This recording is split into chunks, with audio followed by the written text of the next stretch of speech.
Halo guys, buat kalian yang ngikutin channelnya Ferry Ruandi, pasti nggak asing dengan kata scarcity. Kali ini gue akan ngebahas scarcity sebagai pendorong penjualan.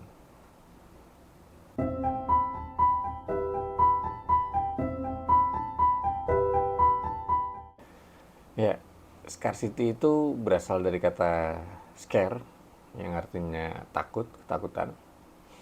Yang mana sebenarnya bisa didefinisikan adalah ketakutan seseorang akan tidak terpenuhinya kebutuhan mereka terhadap satu barang dan jasa, atau ketakutan seseorang akan tidak mendapatkan sebuah kesempatan. Ya, itulah scarcity di dunia marketing. Nah, seperti apa sih aplikasinya? Kita bisa lihat di marketplace salah satunya. Kalau kalian buka halaman penjualan, biasanya ada diskon-diskon tuh ya. Terutama kalau pas eh, hari belanja nasional, event hari belanja nasional. Kayak bulan ini Agustus tuh 88, nanti bulan depan September tuh 99. Itu biasanya ada diskon-diskon. Cuman kalau kalian perhatiin, diskonnya itu adalah berupa harga coret. Kemudian di sebelahnya ada counter waktu yang menghitung mundur. Biasanya ada tulisannya berlaku hingga, nah di situ ada waktu mundurnya tuh.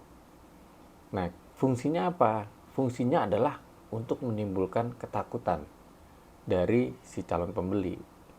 Takut kehilangan kesempatan untuk mendapatkan harga terbaik. Gitu. Jadi sebenarnya kalau dibilang kelangkaan gitu, karena si Ferry menjelaskan scarcity adalah kelangkaan, yang mana akhirnya menjadi dasar lahirnya ilmu ekonomi.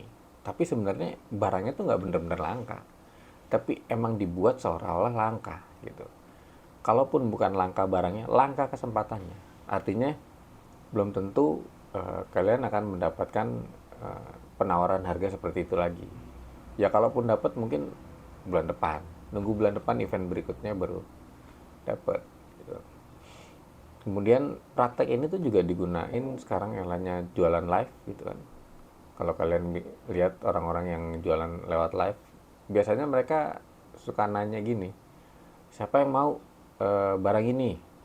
Kalau aku kasih diskon dan aku kasih bonus gitu, ada yang mau nggak? Nanti mereka pada komen tuh. Begitu dirasa cukup nih peminatnya, kemudian hostnya ngomong, oke, 1 menit ke depan ya, kita diskon. Yang emang minat, gercep aja, langsung klik keranjang kuning, ya, atau langsung check out gitu. Nah, itu tujuannya emang untuk menangkitkan scarcity dari para audiens gitu. Dengan kata lain, ya biar kalian FOMO lah gitu. Kalian FOMO, kemudian buru-buru beli gitu. Terus ada lagi uh, metode yang berikutnya.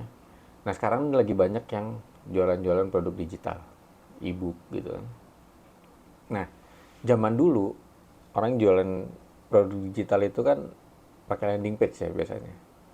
Nah, cara untuk memunculkan scarcity gitu, memunculkan FOMO ke calon pembeli mereka, itu mereka selain pakai harga coret dan counter, itu biasanya di pojok kiri layar atau pojok kanan layar itu ada notifikasi penjualan gitu. Jadi misalkan si Ali dari Depok baru saja melakukan pembelian, si Irma dari Jakarta baru saja melakukan pembelian. Jadi ada notifikasi seperti itu muncul, yang seolah-olah barang ini banyak laku gitu. Nah, biasanya yang jual-jual kayak begitu, yang produk digital itu, e-booknya kalau nggak jualan cara cari duit online, cara cepat dapat duit dari online gitu. Sehingga dengan indikasi ada banyak yang beli, seolah-olah produknya tuh legit gitu. Emang benar-benar metodenya works dan bekerja dengan cepat. Jadi emang tujuannya bikin kalian FOMO lah terus untuk beli. Nah, metode ini juga dipraktekin di penjualan produk fisik secara live yang gue lihat ya. Kayak di TikTok itu kalian bisa lihat ada notifikasi setiap ada yang melakukan check out. Nah, gue nggak tahu apakah itu check outnya bener-bener check out atau hanya sekedar notifikasi.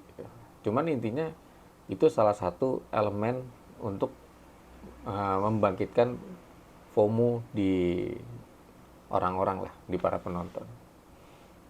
Lalu kemudian fake buyer. Nah, zaman dulu gitu, yang live yang pada miliaran-miliaran, itu mereka pakai fake buyer tuh. Biar seolah-olah emang pembelinya banyak gitu. Katanya. Katanya pakai fake buyer. Cuman yang jelas sebelum era jualan pakai live di marketplace tuh banyak juga yang ngelakuin pakai fake buyer. Tujuannya untuk apa? Untuk naikin reputasi toko mereka. Jadi tujuannya mereka pakai fake buyer terus ninggalin rating, ninggalin review gitu. Makin tinggi ratingnya, biasanya di pencarian marketplace juga mereka makin tinggi gitu. Algoritmanya marketplace ngebaca SEO-nya lah, ini produk bagus gitu, sehingga ditampilin di atas-atas kayak gitu. Jadi emang tujuannya intinya scarcity ini untuk bikin kayak kita FOMO gitu. Kenapa kok kayak gitu? Karena pada dasarnya orang beli itu bukan karena alasan logis, tapi karena alasan emosional. Nah, kalau kalian mikir, pernah nggak gitu ya, beli barang, sebelum beli itu udah pengen banget menggebu-gebu gitu. Tapi setelah beli, terus kalian merasa kayak ada penyesalan gitu. Aduh, ternyata cuman gini doang barangnya gitu kan. Cuman karena udah terlanjur beli, tapi akhirnya kalian cari-cari pembenaran, alasan-alasan logis untuk membenarkan bahwa nggak apa-apa, emang ini kan ntar berguna, ntar bisa buat gue buat kayak gini, bisa buat kayak gitu. Itulah emang prinsip dasar penjualan tuh mainin psikologis. Jadi orang, istilahnya bahasa Inggrisnya buy emotionally and justify logically. Kira-kira kayak gitulah. Jadi gimana menurut kalian? Masuk nggak penjelasan scarcity gue? Silakan tinggalkan komen di bawah. See you.